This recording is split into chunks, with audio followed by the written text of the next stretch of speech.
करण वीतराग विज्ञान नमो ताहि जाते भये अरहंतादि महान करि मंगल करि हो महा ग्रंथ करण को काज जाते मिले समाज सब पावे निज पद राज मिथ्या भाव अभाव तै जो प्रगट निज भाव सो जयवंत रहो सदा यही मोक्ष उपाय यही मोक्ष उपाय।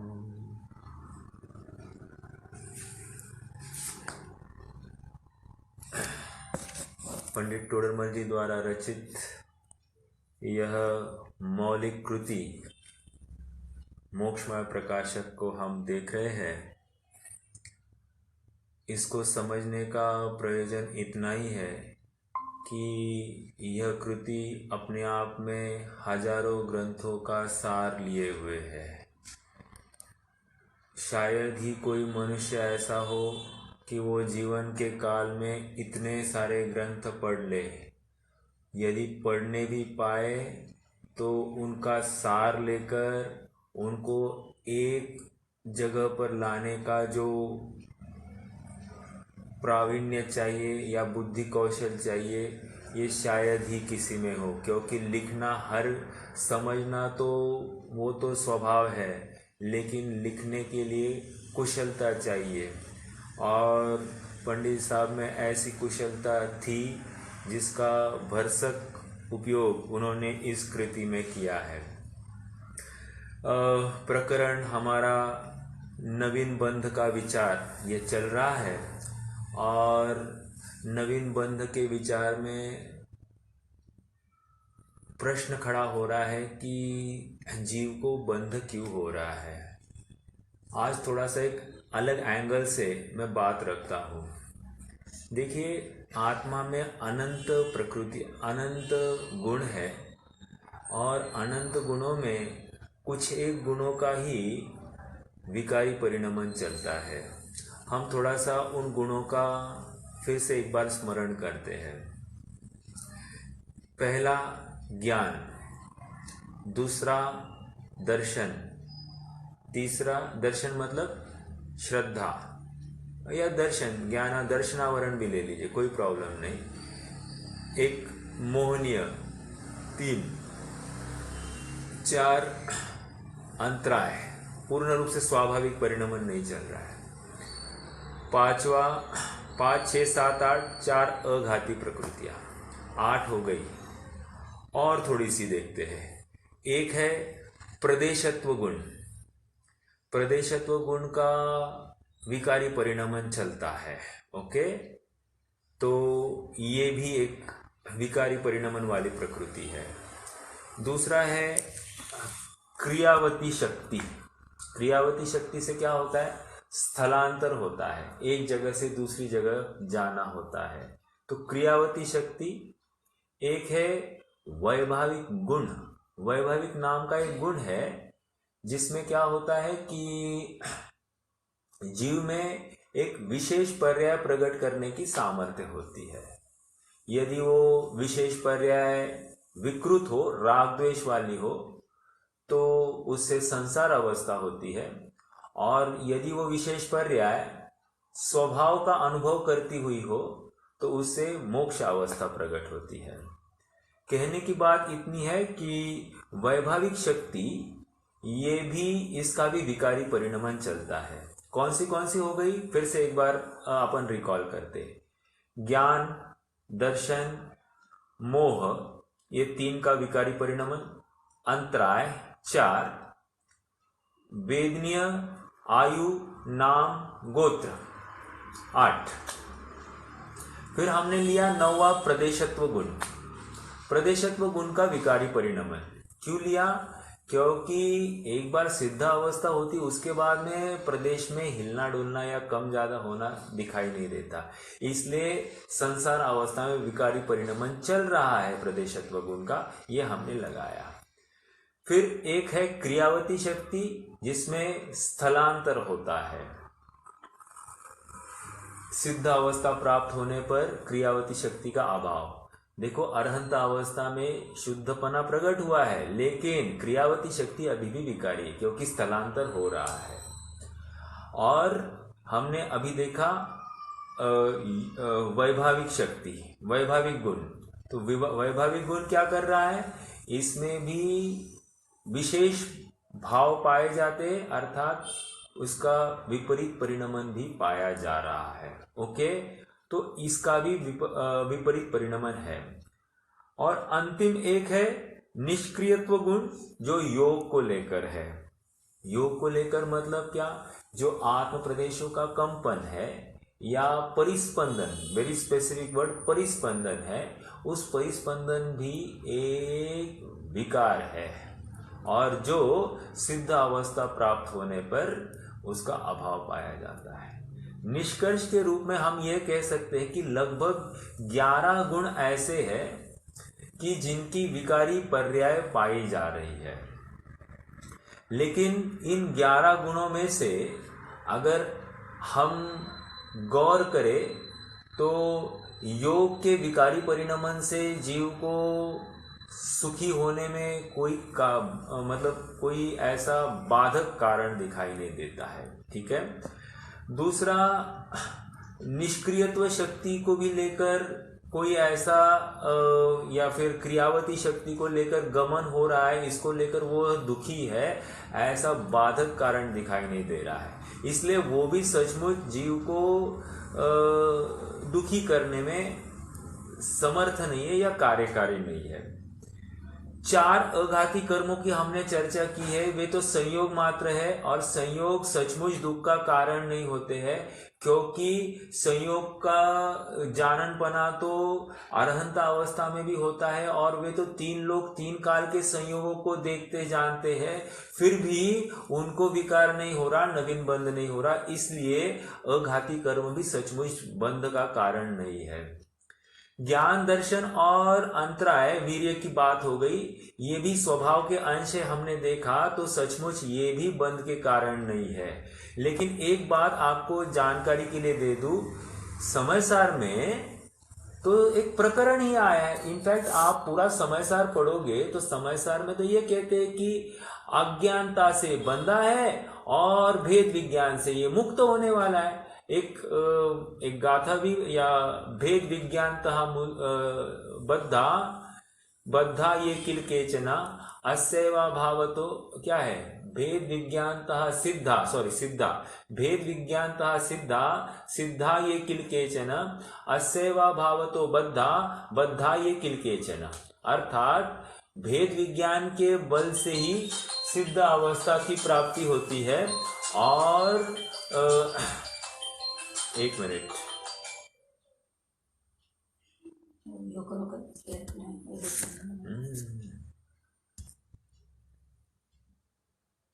कोई बताएगा? रोहित भैया, विचार। भैया कई बार हम लोग सच छुपाते अच्छे हेतु के लिए सच जो है ना, कई बार हम छुपाते भी है ना। हाँ, कि वो उसका परिणाम मुझे सामने वाले को नुकसान देगा। हाँ, तो एक ऐसा एग्जांपल बनता है। नहीं, थोड़ा सा कोई अभिषेक कर रहा है, हाँ, प्रैक्टिकली, और उसके मन में कुछ अलग विचार आ रहे हैं, ऐसा भी हो सकता है। अच्छा, विचार, आपको ये कहना है कि क्रिया शुभ हो रही है और भाव विपरीत हो रहे हैं। मेरा प्रश्न ये है कि पुण्य भाव और पाप भाव, क्रिया इज इमटेरियल, पुण्य भाव और पाप भाव, पुण्य भाव करते हुए पाप प्रकृति का बंध होना और पाप भाव करते हुए पुण्य प्रकृति का बंध होना। भैया जी, वो एग्जांपल आएगा क्या? कि बहुत बार होता है किसी मुनिराज तपस्या में बैठे, कोई आके पूछता है भाई ये कोई प्राणी इधर से गया हुआ है क्या, तो वो बोलते हैं कि वो कुछ नहीं बोलते, मतलब उनके मन में है तो वो पता है लेकिन बोलते नहीं है, तो वो नहीं इसमें आएगा क्या? नहीं, वो नहीं है, वो नहीं है, वो नहीं है। आपको ये कहना, वो तो मौन ही होती है। हाँ बोलिए। स्थिति अनुभाग बंध से ही बंध में ही ज्यादा कर्म बंध होते हैं। जैसे शुभ भाव हो रहे हैं लेकिन उस समय घाती कर्म तो ये पाप प्रकृति में ही आते हैं ना, इसलिए उस समय वो घाती कर्म की प्रकृति बन सकती है। तो एक प्रश्न का जवाब आया कि पुण्य भाव करता हुआ भी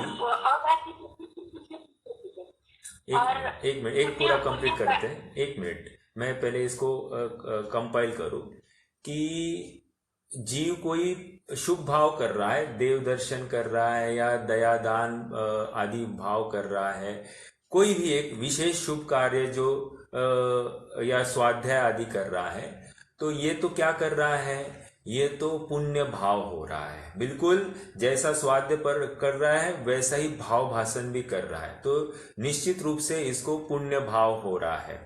ऐसे पुण्य भाव होते हुए भी इस जीव को पाप प्रकृतियों का बंध हो रहा है। जैसे ये घाती कर्म जो है, मान लीजिए वो जीव पहले गुणस्थान में है, तो घातिया कर्मों का इसको निरंतर बंध हो रहा है, अनादिकाल से बंध हो रहा है। क्यों?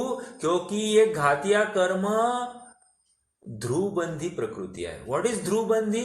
ये अनादिकाल से, जब से मतलब क्या, अनादिकाल से इनका बंध जीव को होते ही आ रहा है। और कब तक बंधेगा?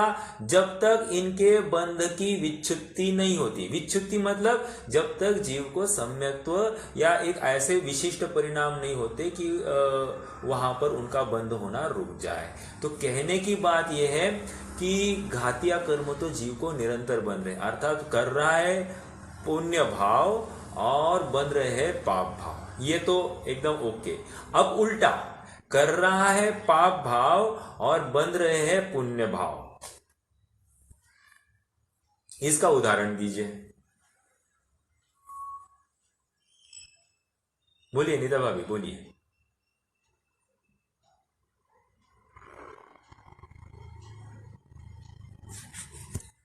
तीर्थंकर प्रकृति क्या है?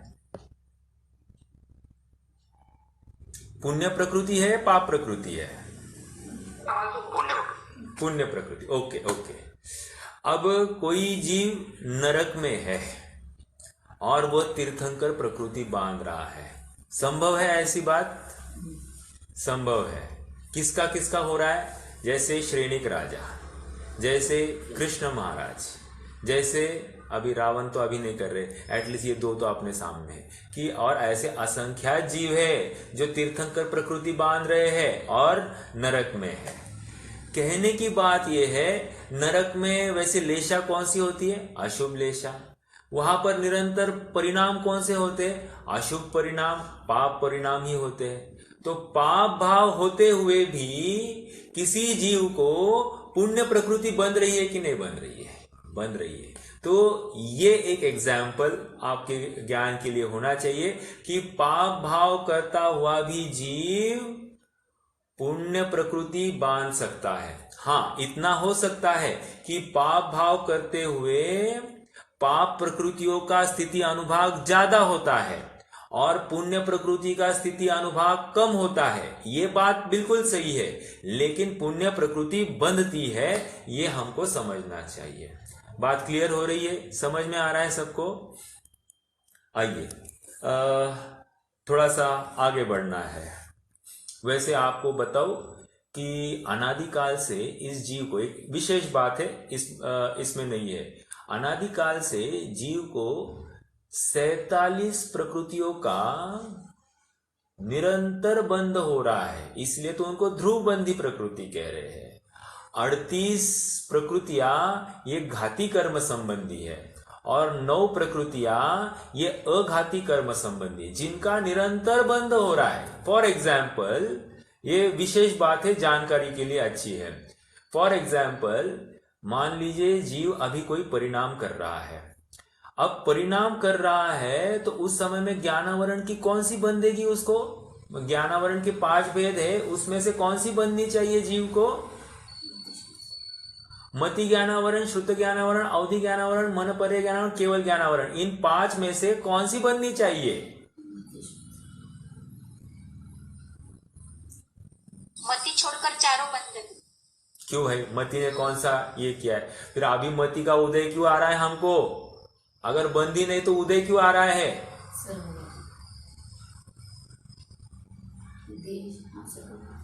ये देखो, ये सब विचारना पड़ेगा। ये कह रहे हैं कि इस जीव ने एक परिणाम किया, उसमें बंध 5 ज्ञानावरण का हो रहा है। 5 का मतलब मति ज्ञानावरण, श्रुत ज्ञानावरण, अवधि ज्ञानावरण, मन पर्य ज्ञानावरण और केवल ज्ञानावरण, इन 5 का बंध हो रहा है। दर्शनावरण की 9 बंध रही है एक समय में। ओके, और अनादि से ध्रुव बंदी प्रकृति उसी का नाम है। अंतराय की 5 का बंद हो रहा है, अनादि से बंद हो रहा है, ध्रुव बंदी। ओके, कितने हो गए? 5 और 9 और 5 कितने हो गए? 10 19 हो गए। मोहनीय के कोई बोल सकता है कितने बंदी होंगे? ध्रुव बंदी चाहिए, निरंतर बनना चाहिए। ऐसा एक भी समय नहीं होना चाहिए कि जिनका बंधन नहीं हुआ है। ये अपना 26 प्रकृति है, सम्यक और सम्यक मिथ्यात्व। वो तो 26 तो हो गया, लेकिन 26 नहीं है। आपने सम्यक तो प्रकृति, सम्यक मिथ्या तो प्रकृति बोल दिया, बिल्कुल सही। उनका बंध ही नहीं होता है। अपन तो ये कह रहे हैं कि निरंतर बंद होना चाहिए, ध्रुव बंदी। कोई कह रहा है 22, मतलब श्रेयांश की मम्मी। मिथ्यात्व नहीं, मिथ्यात्व का तो ध्रुव बंदी है, 1 हो गई। 28 में से 1 आपने कही। मैं तो लॉट में चाहता हूं, आपने 1 ही बता दिया, राजा बता दिया, काम हो गया। देखिए मैं ही बताता हूं। अपन जो नहीं बनती है उसकी चर्चा करते तो बाकी सब है, ऐसा अर्थ निकल जाएगा। एक तो सम्यक तो प्रकृति, सम्यक मिथ्या तो प्रकृति, ये 2 नहीं बनती है। हास्य और शोक, ये युगल में से कोई एक ही बनती है। मतलब क्या? एक समय मान लिए शोक बंधा तो अगले समय में हास्य भी बन सकता है। तो पहले समय में हास्य बंधा नहीं था तो वो ध्रुव बंधी नहीं रही। ओके, रति अरति, ये 2 में से फिर से कोई एक ही बनती है तो ये भी ध्रुव बंधी नहीं रही। कितने हो गए? 2 2 2 6 हो गए। और त्रिवेद मतलब पुरुष वेद, स्त्री वेद, नपुंसक वेद, इनमें से कोई एक का ही बंद होगा। तीनों का एक साथ तो बंद नहीं होगा, तो इन 3 में से भी एक बंद हो गया, तो ये भी ध्रुव बंदी नहीं रही। तो इसका मतलब 28 में से हमने कितने कम किए? हमने 9 कम किए, अर्थात 19 प्रकृतियां, बाकी बची हुई जितनी है सभी ध्रुवबंधी प्रकृतियां है। समझ में आया? अनादि काल से जीव को बंधे ही बंदी है, ऐसा हुआ ही नहीं कि वे बंधती नहीं है। ओके, ठीक है भैया, एक आगे बढ़ते हैं।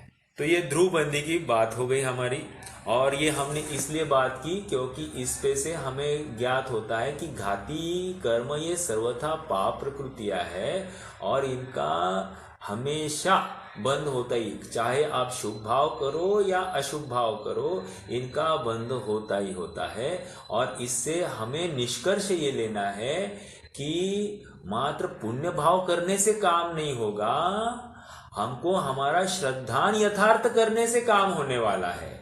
मान्यता जब तक विपरीत है तब तक कितने भी शुभ भाव करो कार्यकारी नहीं है। इसका मतलब शुभ भाव करना छोड़े ये बात नहीं है, इसका मतलब ये है जब तक ध्येय तो तुम अपने श्रद्धान को यथार्थ करने का रखना और तब तक आप शुभ भाव में प्रवृत्ति करना।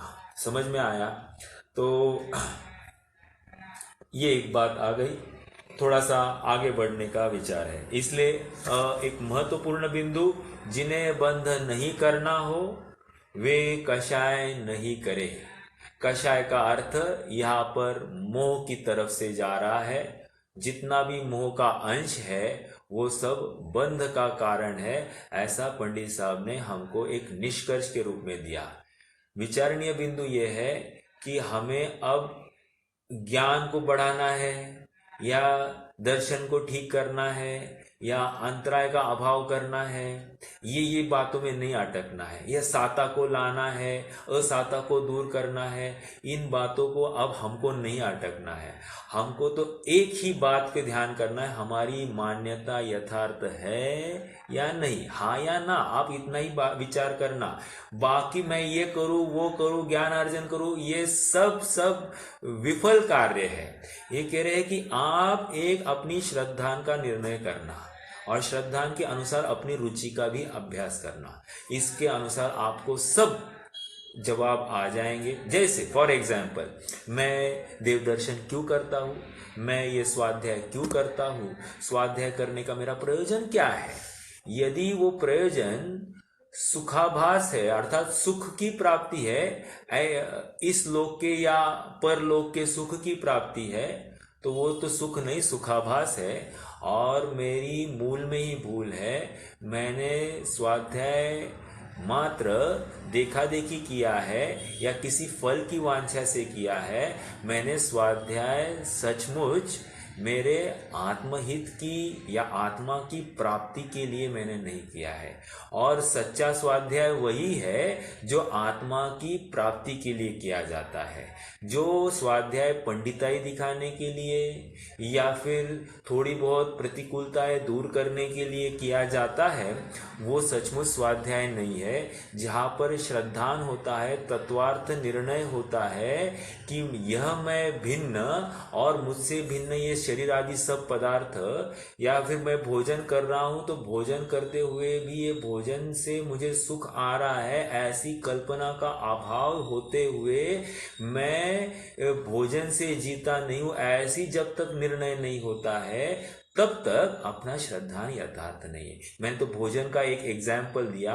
दिन में हम जितनी भी क्रियाएं करते हैं उस समय में हमारा श्रद्धा किस जाति का है, इसका अभ्यास हम स्वयं कर सकते हैं। आइए अब प्रकरण थोड़ा सा नवीन चालू होने वाला है, हम उसके ओर बढ़ते हैं। ज्ञानहीन जड़ पुद्गल परमाणुओं का यथायोग्य प्रकृति रूप परिणमन। क्या कह रहे हैं, प्रश्न खड़ा किया है कि ये जो पुद्गल है इनको तो मालूम ही नहीं है कि हमको किस रूप परिणमना है। क्यों? क्योंकि उनको अकल ही नहीं है। अकल मतलब ज्ञान नहीं है, वे तो जड़ है। और ऐसा होते हुए भी इनका कन्वर्जन कैसे होता है? कोई कन्वर्ट कर रहा है क्या उसको कोई कन्वर्ट करने वाला है क्या? तो ये प्रश्न खड़ा हो रहा है। तो पंडित साहब यहाँ पर एक उदाहरण देकर विषय को आगे बढ़ा रहे हैं। कह रहे हैं कि मान लीजिए कि आपने एक रोटी और दाल खाई। दाल रोटी खाने पर उसका कन्वर्जन अनेक अनेक धातु रूप हो जाता है। कुछ खून रूप कन्वर्ट होते हैं, कुछ वीर्य रूप कन्वर्ट होते हैं, कुछ वाइट सेल्स रूप कन्वर्ट होते हैं, और जितना भी कोई हड्डी रूप कन्वर्ट होते हैं, कुछ और मुझे ज़्यादा नहीं मालूम। तो कहने की बात यह है कि सप्त धातु रूप कन्वर्ट होते हैं और कुछ मल रूप भी कन्वर्ट होते हैं। अब इसको कंट्रोल कौन कर रहा है? अपने आप शरीर में एक अनाज डालो, उसका कन्वर्जन अपने आप होता हुआ दिखाई देता है। उसके लिए जीव को सोचना नहीं पड़ता है कि मैं इतना करूंगा तो ये इससे ये बढ़ रहा है, उससे ये बढ़ रहा है, मैं ये खाते हुए खून ही बढ़ रहा है, ऐसा विकल्प करके भी नहीं चलता है। वो तो शरीर के अनुसार जितना जाता है वो शरीर अपने आप उसको कन्वर्ट करते जाता है। वैसे ही कह रहे हैं यहाँ जीव का काम मात्र खाने का है। वैसे ही जैसे जीव कुछ परिणाम करता है, वे परिणाम ही इतने ही जरूरी है।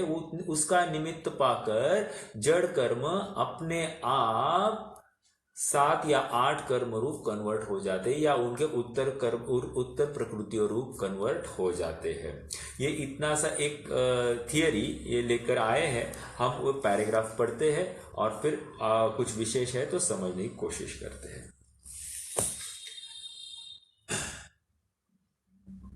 अब यहाँ कोई प्रश्न करे, पुद्गल परमाणु तो जड़ है, उन्हें कुछ ज्ञान नहीं है, तो वे कैसे यथा योग्य प्रकृति रूप होकर परिणमन करते हैं? प्रश्न समझ में आया। वे जड़ है और वे यथा योग्य मतलब जीव ने कोई परिणाम किया, उसको लेकर उसको बंध कैसे हुआ? ठीक है। और थोड़ा सा आगे बढ़ने से पहले एक घटना याद आ रही है। अपन प्रथमानुयोग का एक उदाहरण भी मुझे थोड़ा सा ज्ञान पटल पर आ रहा है। ये है कि मोह की महिमा, मतलब जैसा जैसा मोह होता है वैसे वैसे परिस्थितियां बदलती जाती है।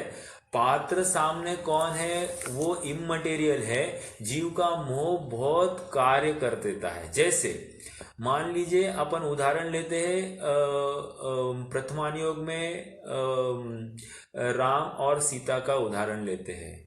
जैसे सीता का अपहरण हुआ तो राम सीता को लाने के लिए रावण के साथ युद्ध करने के लिए भी तैयार हो गए।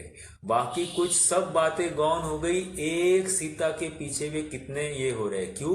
क्योंकि वैसे विचार करें तो बलभद्र की कितनी पत्नियां होती है? 8000 पत्नियां होती है। 8000 में एक पत्नी कम हो गई तो क्या फर्क पड़ने वाला है? लेकिन एक सीता के लिए कितना बड़ा युद्ध करना पड़ा। युद्ध मतलब ये भूमि गोचरी और ये विद्याधर के साथ लड़ने के लिए। ये क्यों हो रहा है? ये तो मोह के वश हो रहा है। अब मान लीजिए वनवास को खत्म करके ये अयोध्या लौटे हैं। अयोध्या लौटने के बाद में सीता के ऊपर कोई लांछन लगता है तो उसी सीता को वे वन में घोर अटवी में छल से उसको वहां पर छोड़ आते हैं।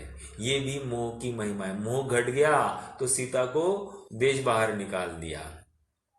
अब फिर से वही सीता अपनी परीक्षा देने के लिए आ गई है और परीक्षा देने के बाद में वो इस परीक्षा में सफल हुई है। सफल परीक्षा देने के बाद में उनको इनका मोह फिर से जागृत होता है और उस मोह के बल स्वरूप वे उसको फिर से राजमहल में रखने के लिए तैयार होते हैं। तो अब सीता डिक्लाइन करती है, सीता का मोह घट गया है। और ये सीता का मोह घटता हुआ देखकर राम तो मूर्छित हो जाते हैं। मूर्छित, बेहोश, वही इतना सदमा पहुंच जाता है। शायिक सम्यक दृष्टि जीवे। फिर से मोह की महिमा देखो कितना चेंजेस है। मतलब पात्र वही है, सीता रूपी पात्र ही है, लेकिन एक समय में मोह कितना बढ़ रहा है, एक समय में कितना घट रहा है। एक समय में इतना मोह घट गया कि उसको देश बाहर निकाल दिया और एक समय इतना मोह बढ़ गया कि उसको ये स्वयं मूर्छित हो गए। समझ में आया? अब मान लीजिए सीता अब देवगति को प्राप्त हो गई, वहां पर 16वें स्वर्ग का प्रति इंद्र हो गया है। सम्यक्तों के साथ में जाने की वजह से उसकी स्त्री पर रहकर छेद हो गया। अब वही सीता आकर यहाँ पर ये मुनि दशा में अब बैठे हैं राम, और ये उनको डिगाने का यत्न कर रहा है वो जीव, और ये डिग नहीं रहे हैं। वो कह रहे राम जाएंगे, साथ साथ जाएंगे, इस भव में नहीं अगली भव में। कहने की बात यह है कि इस समय में फिर से मोह सीता का ज्यादा पनप रहा है और राम निर्मोही हो गए हैं। प्रयोजन कहने का इतना ही है कि ये मोह की महिमा देखो। एक ही पात्र में पात्र के लिए मोह कभी घटता हुआ भी दिखाई दे रहा है, बढ़ता भी दिखाई देता है, और इसीलिए नवीन कर्म बंध भी इस मोह के वश होकर ही होते हैं। और इसलिए पंडित साहब ने कहा कि जिन्हें बंध नहीं करना हो वे कषाय ना करे या मोह ना करे, क्योंकि मोह ही सचमुच बंध का कारण है। आइए ये प्रश्न की ओर फिर से बढ़ते हैं। प्रश्न ये आया है कि नवीन बंध जो हो रहा है उसमें जड़ कर्मों को कैसे पता चलता है कि मुझे अब ज्ञानावरण का ही, ज्ञान के ऊपर ही आवरण डालना है, या कौन से कर्मों को ऐसा कैसे पता चलता है कि मुझे दर्शन मोहनीय ही बनना है। तो वो कौन डिसाइड करता है?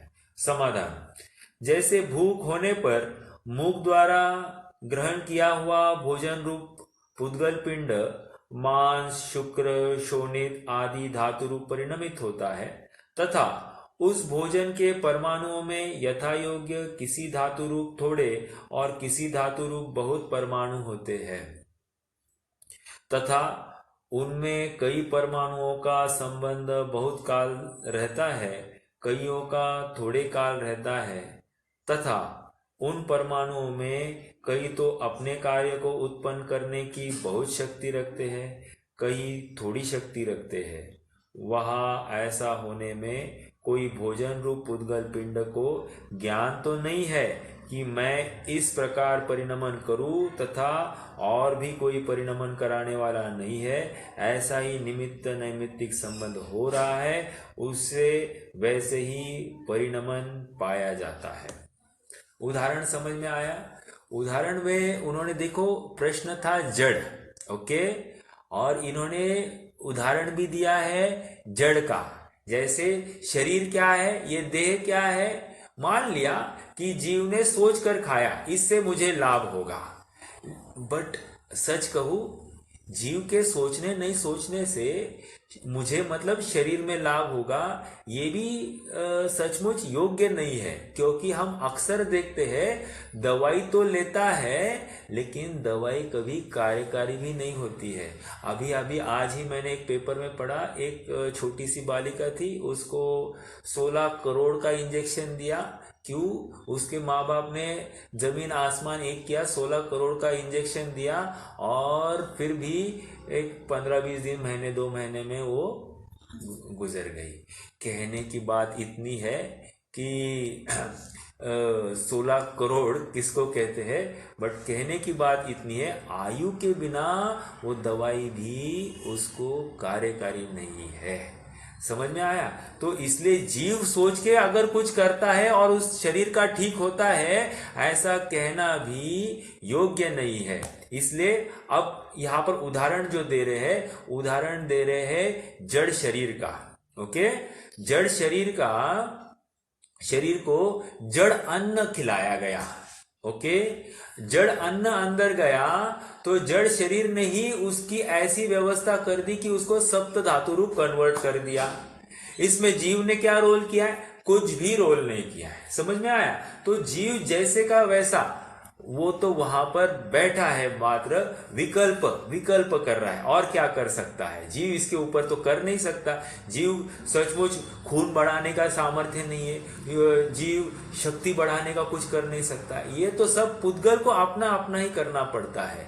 ठीक है, जीव मात्र परिणाम कर सकता है, विकल्प कर सकता है। फिर चाहे उसके लिए वो अभक्ष खाए, चाहे वो उसके लिए वो भक्ष खाए, जीव तो मात्र परिणाम कर सकता है। बाकी कोई कहे कि अन्य चीजें खाने से और स्वास्थ्य बनता है और भक्ष्य सामग्री खाने से स्वास्थ्य कमजोर होता है, सो ऐसी बात नहीं है।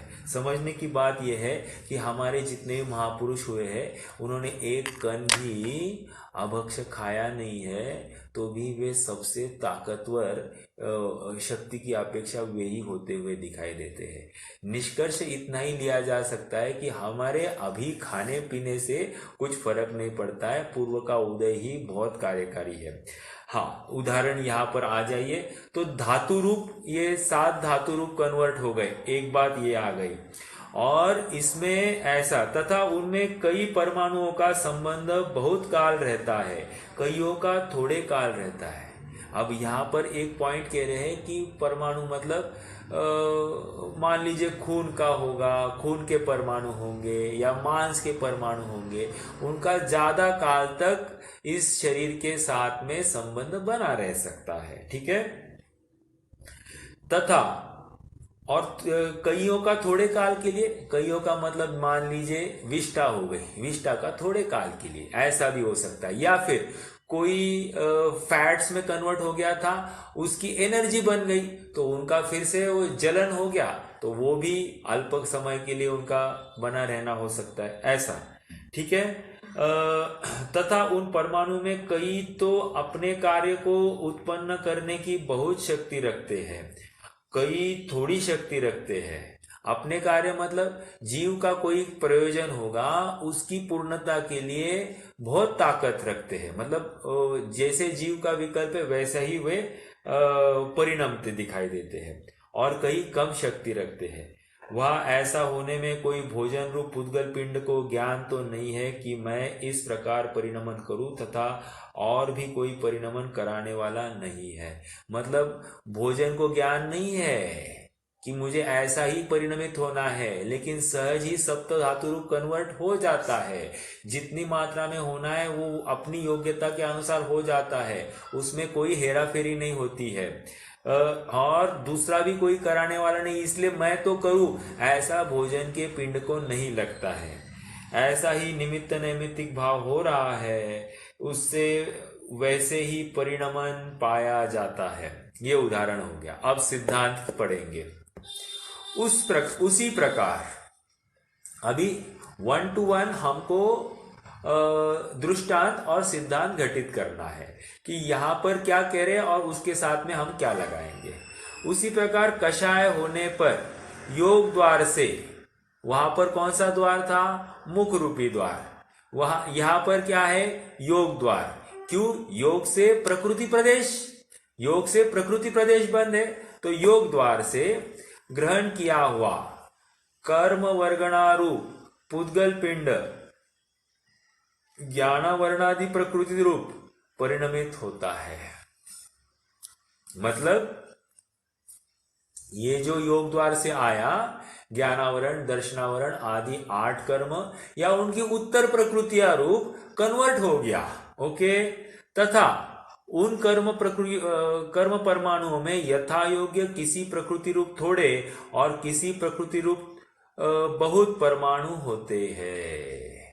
किसी प्रकृति रूप थोड़े और किसी प्रकृति रूप ज्यादा मतलब क्या? जैसे हमने पहले बताया था कि वेदनीय को ज्यादा हिस्सा मिलता है, फिर मोहनीय को हिस्सा मिलता है, फिर ज्ञानावरण, दर्शनावरण और अंतराय, इनको समान हिस्सा, और उसके बाद कौन सा है?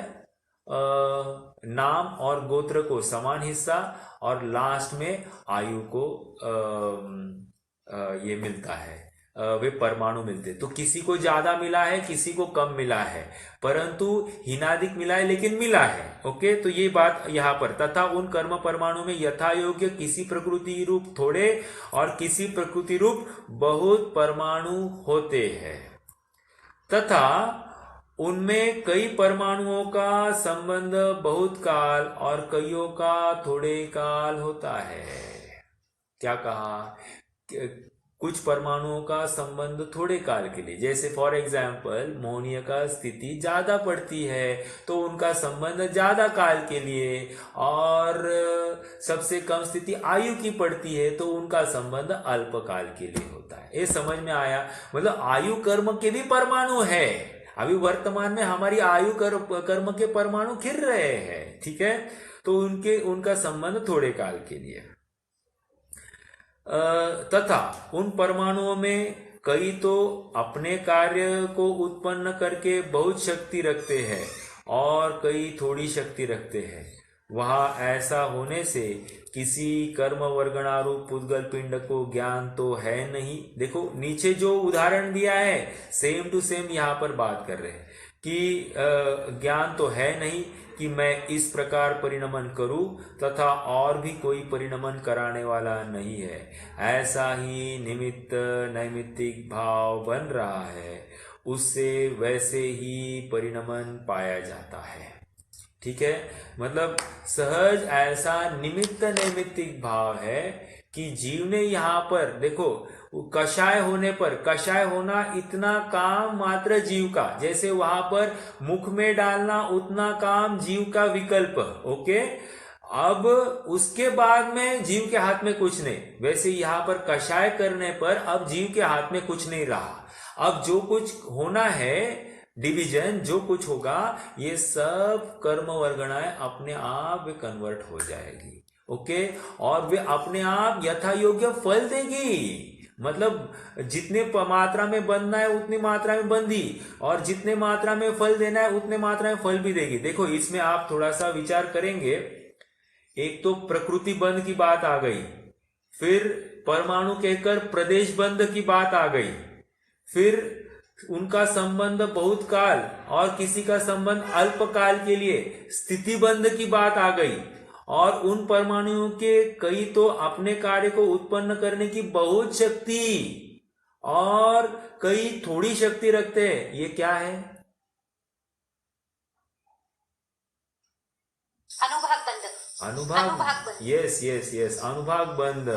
तो ये चार की चर्चा की, आप पकड़ पा रहे हैं? देखो कितनी गंभीरता से लिखा है, एक एक वचन को भी समझकर उसमें से उनके अंतस को पकड़ने की कोशिश हम जितनी करें उतना कम है। लेकिन जब लिख रहे होंगे तो कितनी व्यापक सोच रखकर लिख रहे होंगे। दृष्टांत भी वैसे घटित किया, द्रव्य क्षेत्र काल भाव, और सिद्धांत भी द्रव्य क्षेत्र काल भाव अर्थात प्रकृति प्रदेश स्थिति अनुभाग, इसके रूप में घटित करके दिखाया। ये महिमा आ रही क्या आपको? मतलब ये पढ़कर थोड़ा सा एक विशेष ऐसा एक अलग टेस्ट महसूस आ रही क्या उनके प्रस्तुतिकरण की? और अगर महिमा आई तो शाबाश, मतलब आपको भी आनंद आना चाहिए ये पर्टिकुलर बात को पढ़कर।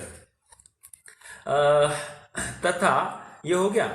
तो वहां ऐसा होने में किसी कर्म वर्गणा रूप पुद्गल पिंड को ज्ञान तो है नहीं कि मैं इस प्रकार परिणमन करूं, तथा और भी कोई परिणमन कराने वाला नहीं है। ऐसा सहज निमित्त नैमित्तिक संबंध है। ठीक है, निमित्त नैमित्तिक संबंध मतलब कर्ता कर्म संबंध नहीं। कार्य हो गया, उस समय में जीव मात्र उधर हाजिर है, कषाय करने मात्र। जीव तो अपने परिणमन करने का ही करता है। ऐसा होते हुए भी ये जीव ने परिणमन किया और ये सामने वैसे कर्म वर्गणाएं कन्वर्ट हो गई। समझ में आया? और आरोप आता है जीव के ऊपर, बट ये निमित्त नैमित्तिक संबंध है। क्यों? क्योंकि हमने समय सार में देखा है, यह परिणमति सकर्ता, जो जिस रूप परिणमित होता है वही उसका कर्ता होता है। जो जिस रूप कन्वर्ट नहीं होता है वो उसका कर्ता हो ही नहीं सकता। एक गुलेरी नाम के कोई एक लेखक हुए हैं, और उन्होंने एक यूं कहिए कि एक कोई बुक लिखी है, और उस बुक में उन्होंने चंडीगढ़ के रास्ते का सीन बताया है। और चंडीगढ़ में क्या है कि टांगा चलता है और वे टांगे में बैठे ऐसा प्रतीत कर रहे हैं, और टांगे वाला अपनी घोड़े से बात कर रहा है। बात करते हुए मतलब टांगे वाले के मुख में डायलॉग्स दिए हैं, और टांगे वाला कह रहा है कि हट जा पुत्ता प्यारी है। हट जा पुत्ता प्यारी है मतलब क्या कि हे सड़क के ऊपर चलने वाले लोगों, यदि आपको आपकी जान प्यारी है तो हट जाओ। क्यों? क्योंकि मेरा टांगा चल रहा है। ओके। फिर बाद में आगे बढ़ते बढ़ते थोड़ा टांगा थक गया, ऐसा हो गया, तो उस टांगे वाले ने उस घोड़े को माँ बहन की गाली दे दी। तो माँ बहन की गाली नहीं, वहां का प्रकरण है, मैं मेरी बात नहीं कर रहा हूं। तो माँ बहन की गाली दे दी, तो उसमें लेखक बैठा है उस टांगे में। टांगे वाले को प्रश्न आया, मतलब जो लेखक बैठा है, लेखक को प्रश्न आया कि ये इसको जो गाली दे रहा है, ये गाली तभी लागू होगी जब ये माँ बहन उसकी घोड़ी होगी। समझ में आया? मतलब तभी ये लागू होगी। ये पुरुष के साथ में ये कैसे लागू हो, मतलब मनुष्य के साथ में इसको ये गाली कैसे लागू होगी?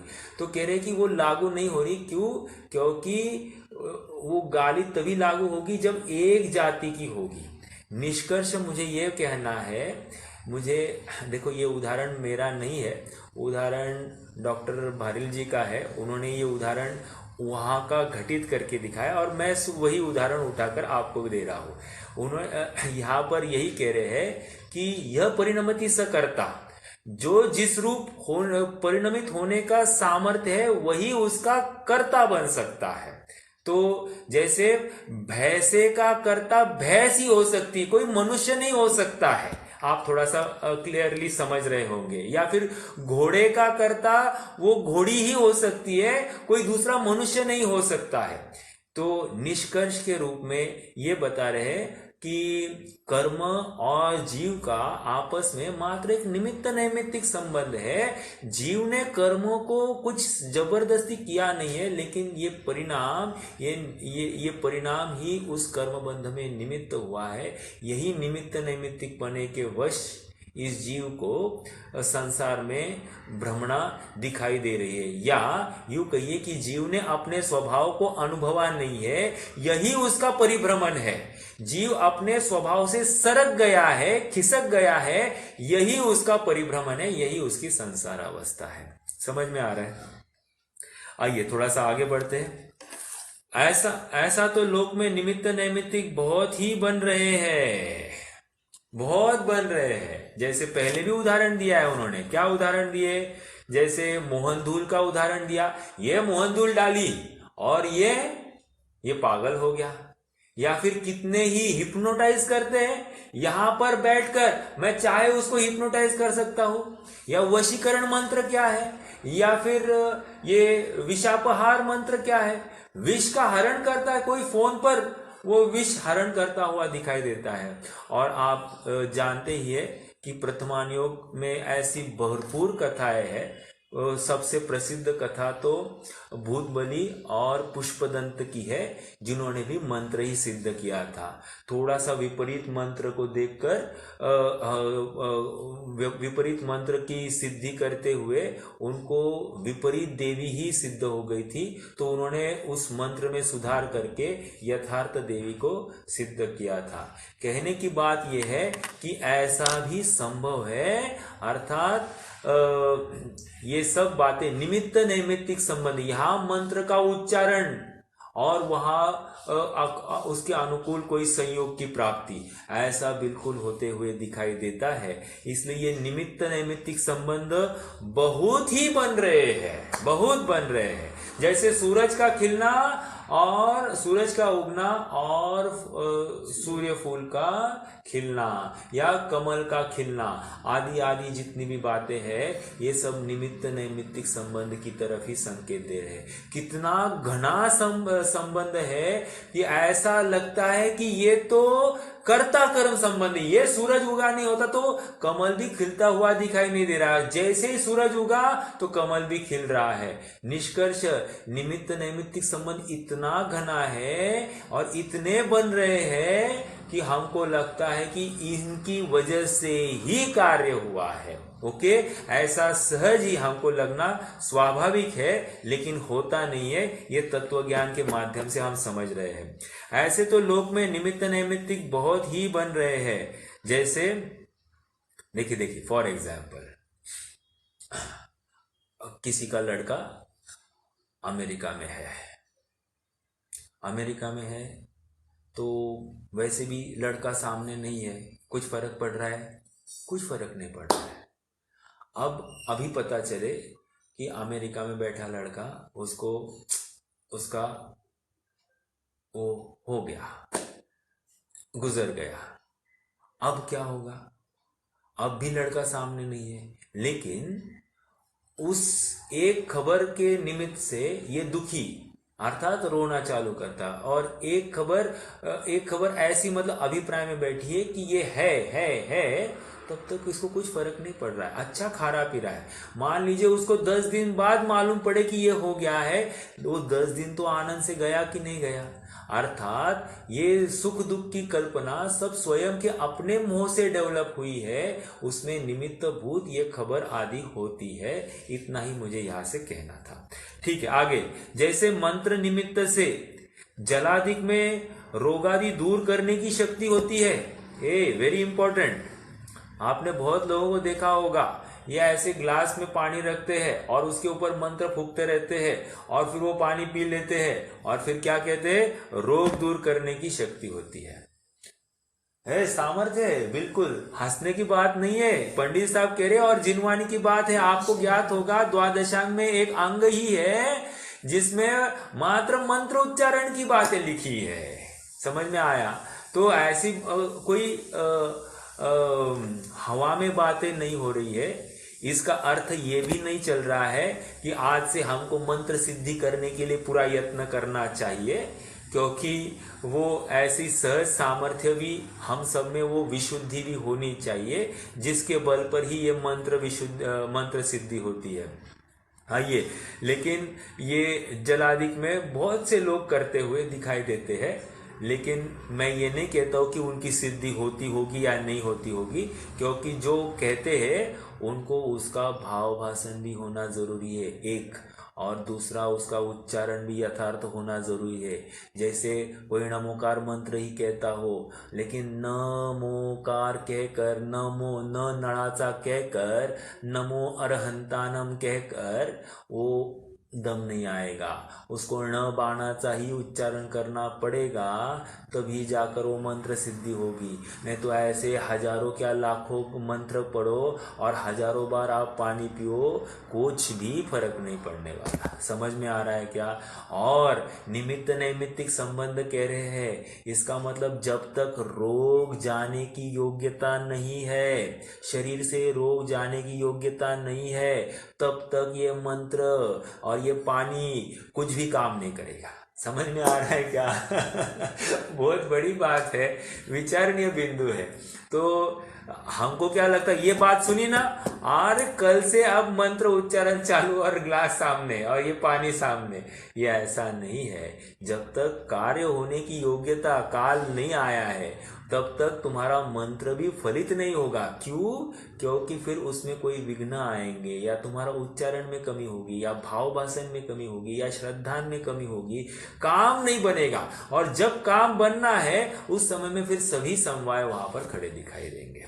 ओके, तो जैसे मंत्र निमित्त से जलादिक में रोगादि दूर करने की शक्ति होती है, तथा कंकरी आदि में सर्पादि रोकने की शक्ति होती है। कंकरी एक पत्थर होगा, क्या है मुझे एग्जैक्टली मालूम नहीं। किसी को मालूम है कंकरी मतलब क्या? कंकरी मतलब कंकड़ ही होना चाहिए, लेकिन एक विशिष्ट कंकर होगा। किसी को ज्ञात है?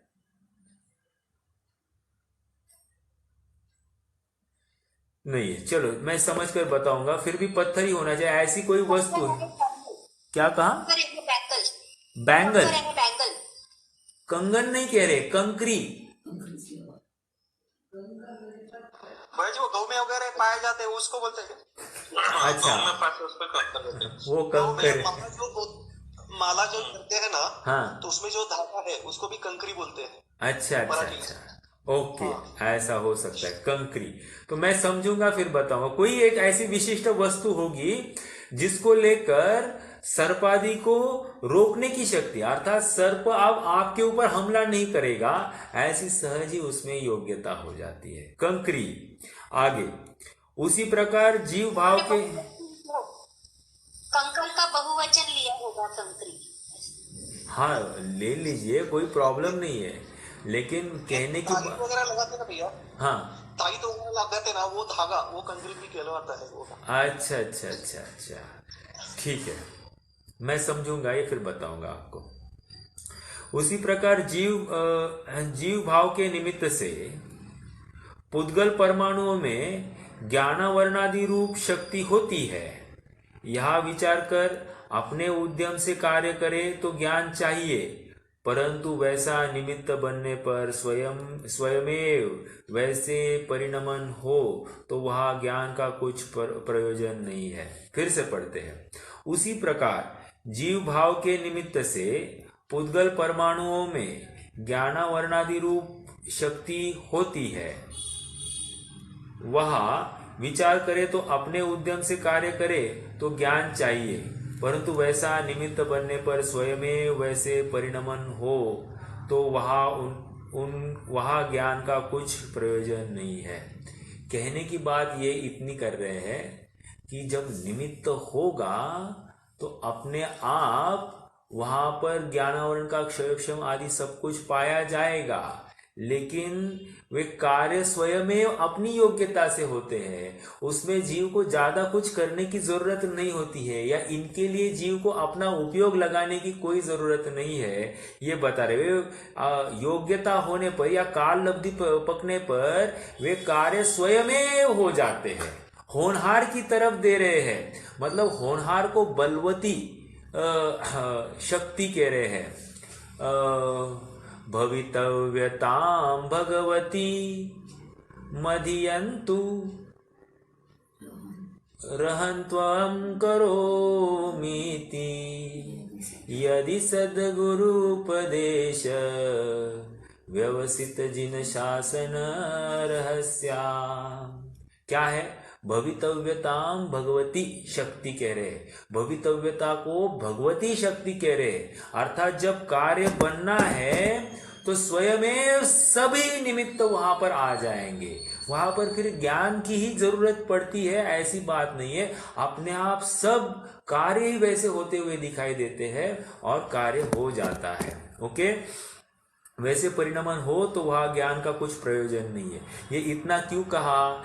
ये इसलिए कह रहे हैं क्योंकि पुद्गलों में ज्ञान की जरूरत नहीं है कह रहे हैं।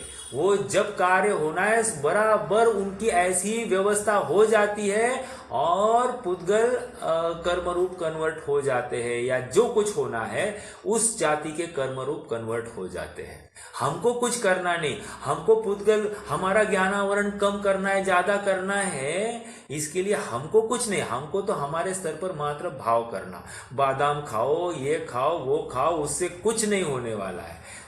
काम तो इससे ही होने वाला है। समझ में आया? वो बादाम खाने से नर्व सेल स्ट्रांग रहते होंगे, आदि आदि जो कोई कल्पनाएं है वो निमित्त रूप है, लेकिन कार्य तो स्वयमेव योग्यता बनने पर ही होता है। ओके, ठीक है, तो आज के लिए रुकते हैं। इस प्रकार नवीन बंध होने का विधान जानना। हाँ, प्रश्न है किसी का? नहीं है, ठीक है। है जी, वो सिर्फ एक पूछना था। तो हर एक कार्य होने के लिए बराबर वैसे विकल्प तो आएंगे ही ना? बराबर आएंगे ना। तो हम बोलते हैं कि वो जब योग्यता होगी तब वो कार्य होगा। हाँ, लेकिन फिर वो विकल्प भी तो आएंगे ना, वो उसके बगैर तो वो नहीं होगा, ऐसा बात से। बराबर। तो उस समय में पांचों समवाय होंगे। अभी मान लीजिए अभी भी जो कार्य, जो वर्तमान में कार्य हो रहा है उसके लिए भी तो 5 समवाय है। उसके योग्य जो कोई पुरुषार्थ है वैसा बन रहा है। ऐसा कोई भी कार्य जगत में नहीं है जो 5 समवाय के बिना होता ना हो। तो उस समय में वैसे परिणाम जीव का वैसा पुरुषार्थ पाया ही जाएगा। जैसा कार्य होना है वो होगा ही होगा, मतलब इसमें कोई दो राय नहीं है। जैसे मान लीजिए आपको उदाहरण दूं, आपको व्यापार में आपने थोड़ा बहुत सोयाबीन आपने अभी इन्वेस्ट करके रखा, ठीक है, इस मान्यता से कि अब इसका इस बार फसल कम आएगी या फिर बहुत बाढ़ आएगी तो भाव एकदम तेजी हो जाएगी। तो सोयाबीन ले लिया और आपने मान लिए 100 रुपये से लिया और अचानक से 20-30% बढ़ गया और आपने नहीं बेचा। तो गवर्नमेंट ने क्या किया कि गवर्नमेंट ने आपको ये थी कि और बढ़ेगा, गवर्नमेंट ने थोड़ा सा इंपोर्ट ओपन कर दिया, तो बाहर से माल आ गया, फिर से भाव गिर गया, तो फिर से रिवर्स आ गया, 105 हो गया, तब आप और रुके रहे, 95 हुआ और 95 में आपने लॉस में बेचा। ऐसा भी हो सकता है।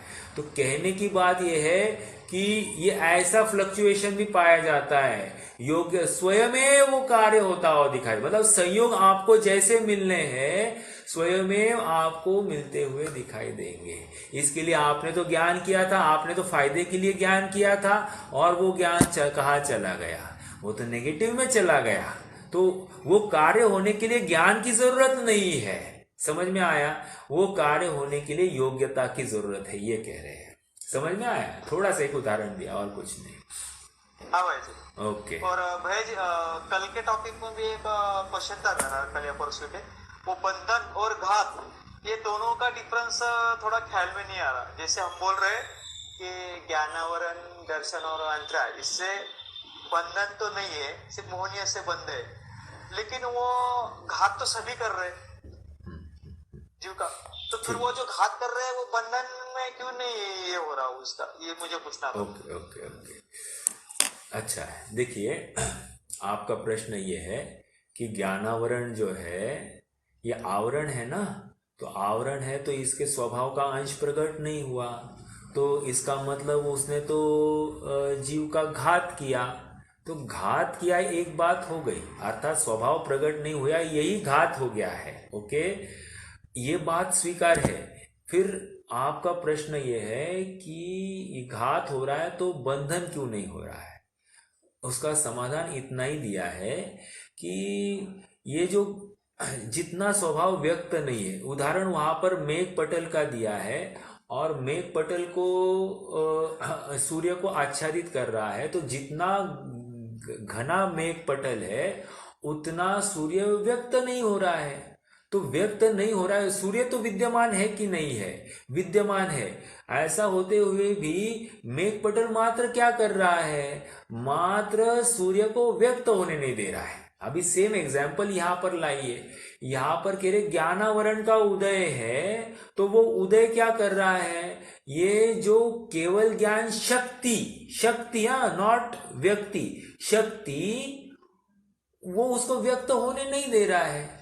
तो इसमें ये ज्ञानावरण जो है, इसके उदय में इसका स्वभाव ही व्यक्त नहीं हो रहा है। तो व्यक्त नहीं हो रहा है, ये बंध का कारण क्यों होगा? क्योंकि उसका अभाव ही है ना। स्वभाव व्यक्त नहीं है अर्थात इसका अभाव ही है, और अभाव कभी बंध का कारण नहीं होता है। एक बात ये है। दूसरा जो है, दूसरा क्या कह रहे हैं कि ज्ञानावरण का क्षयोक्षम है, राइट? तो क्षयोक्षम क्या कर रहा है? क्षयोक्षम ये वर्तमान में जीव को स्वभाव का अंश है। क्यों? क्योंकि ज्ञानावरण में क्या हुआ? जानने देखने की सामर्थ्य व्यक्त हो गई। तो ये जानना देखना जो है, निरंतर जानन बना, ये तो स्वभाव है। ठीक है, कितना जान रहा है इसकी बात नहीं चल रही है। ये तो जितना जान रहा है उसको तो मात्र वो स्वभाव है। जैसे एग्जाम्पल बताता हूं कि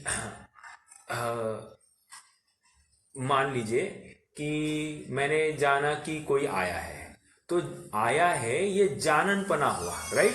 तो ये जानना, ये तो ज्ञान का ही काम है, तो वो काम हो ही रहा है। इसका मतलब ये तो स्वभाव का काम हो गया। तो स्वभाव कभी बंध का कारण नहीं बनता है। अब आ जाइए थोड़ा सा मोहनीय में। वहां तो एक बात, मतलब ज्ञानावरण ये बंध का कारण नहीं है। फिर मोहनीय से भी, तो मोहनीय भी सुख का काम है। तो ऐसा होते हुए भी वहां पर श्रद्धान की विपरीतता है, और वो श्रद्धा की विपरीतता इसके बंध का कारण है। घात कभी भी बंध का कारण नहीं होता है। श्रद्धा जो है ये विपरीत होगी, अर्थात मान्यता ये विपरीत होगी, तो वो बंध का कारण होती है। उतनी बात यहाँ पर बताई है। क्योंकि स्वभाव कभी बंध का कारण नहीं होता, एक बात। और दूसरा, जिसका अभाव है वो भी बंध का। जैसे फॉर एग्जाम्पल कोई कहे कि तुमने चोरी की है, तुमने चोरी की है, अरे सर मैं था ही नहीं, तो वो अभाव था ना मेरा। मैं वहां पर उस स्थान पर ही नहीं हूं, तो फिर मैं चोरी करने का काम ही कैसे बनेगा? तो अभाव वो बंध का कारण नहीं हुआ।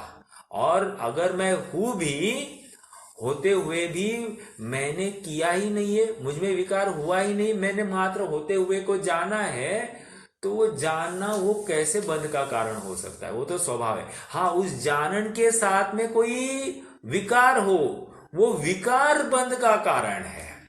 और इसलिए इस संसार को कारण एक मोह है। आपने अगर इसका मंगलाचरण देखा है तो क्या है? मिथ्या भाव अभावते, है ना? जो प्रगटे निज भाव, तो मिथ्या भाव ही पूरा फोकस, ये संसार दुख का कारण ये मिथ्या भाव है और कुछ नहीं है। एक मिथ्या भाव के ऊपर कंसंट्रेट करो, तुम एग्जाम में पास हो जाओगे। जैसे लोग कहते हैं ना, हमको वीआईपी बोल दो, वेरी इंपॉर्टेंट क्वेश्चंस, बाकी हमको कुछ नहीं चाहिए। तो कुछ नहीं चाहिए, एक काम करो, मिथ्या भाव को आप कंसंट्रेट करो, वही 100% आने वाला है, उसको सॉल्व कर दो, आपका काम हो जाएगा, आप एग्जाम में पास हो जाओगे। यही बात यहाँ पर है। समझ में आ रहा है? हाँ भाई जी। ओके। तो सिर्फ ये पूछना था तो वो जो आवरण हुआ, वो आवरण बंध के कारण ही हुआ है ना? आवरण बंध नहीं था तो आवरण नहीं होता था ना? बराबर, आपका प्रश्न तो ये फिर है। हाँ हाँ, और बोलिए बोलिए। नहीं, ये सही था। हाँ ठीक है, आपका प्रश्न ये है कि पूर्व में तो बांधा था ना, तो तभी तो जाकर आवरण हुआ। बात बिल्कुल सही है, लेकिन पूर्व में बांधा है तो पूर्व में जाकर देखो ना, वो परिणाम को लेकर बांधा है, तो वो पूर्व में बंधन हुआ है, उस समय बंधा है, तो उस समय के मिथ्या भाव से बंधा है। ज्ञानावरण ने जाना, जानकर विकार क्यों किया? जैसे क्रिश्चियन लोग कहते हैं, आदम और ईव, इन दोनों ने एक दूसरे को देखा, तभी इनको विकार हुआ, इसीलिए संसार, ये इतना पूरा विश्व खड़ा हो गया। वो ना तो देखते तो ना उनको विकार होता, ना फिर वो ये कहते, मतलब जानने से उनको बंद हुआ, इसलिए वे कहते हैं कि इनोसेंस इज ब्लिस, जानने से उल्टा तुम बच जाओ तो फिर अच्छा काम होगा, अर्थात फिर बंधन नहीं होगा, ऐसा वे कहते हैं। अपने यहाँ पर ऐसा नहीं है, हमारे यहाँ पर जानने का विरोध नहीं है, जानकर विकार करने का विरोध है। समझ में आया? विकार क्यों? क्योंकि यदि जानने से बंद होता तो केवल ज्ञान तीन लोक तीन काल को जान रहा है और सबसे गंदी से गंदी चीजों को जान रहा है। आपको डॉक्टर साहब के गुरुजी थे मक्खन लाल जी, और उन्होंने वे कर्णान योग के प्रकांड विद्वान हैं, ऐसा माने गए हैं। और ये सर्वज्ञ सिद्धि के प्रकरण में वो कुछ बहस चली, तो उन्होंने प्रश्न किए कि क्या केवल ज्ञान ये स्त्रियों का जापा ये सब बातें देखता है? तो उनको प्रश्न ये क्यों खड़ा हुआ? कहने की बात इतनी है कि वो भी जानने में आता है, या हमारे गंदे से गंदे काम जिनको हम ग्लानि करते हैं वो भी वे जानते हैं। तो जानना बंद का काम नहीं है, बंद जब उनको विकार खड़ा होगा तब बंद होगा। ओके, ये विचारणीय बिंदु है। विकार को लेकर ही बंद होता है। काफी बातें हैं, जैसे आपको प्रश्न करूं, बोलिए, प्रश्न बोलिए, आप ही प्रश्न किए, चलो। नहीं ठीक है भाई, सिर्फ वही प्रश्न मिल गया आंसर। हाँ। वो पूर्व में बांधे हुए है, तो उस समय का मिथ्यात्व भाव, वो जो मोह भाव है, वही बंध का कारण बना। तो वो कंटिन्यू चलते चलते चलते आ रहा, तो उस समय हम मतलब वो ऐसा ही ऐसा नहीं, उस समय का मिथ्या भाव, जीव का मिथ्या भाव, ये आज ये ज्ञानावरण का कारण है, मतलब ज्ञान के घात का कारण वो मिथ्या भाव है, ज्ञानावरण घात का कारण नहीं है, इतना ही समझना। ठीक है भाई, ओके, चलिए रुकते हैं आज के लिए। ओम नमः। निज निधि निज में बता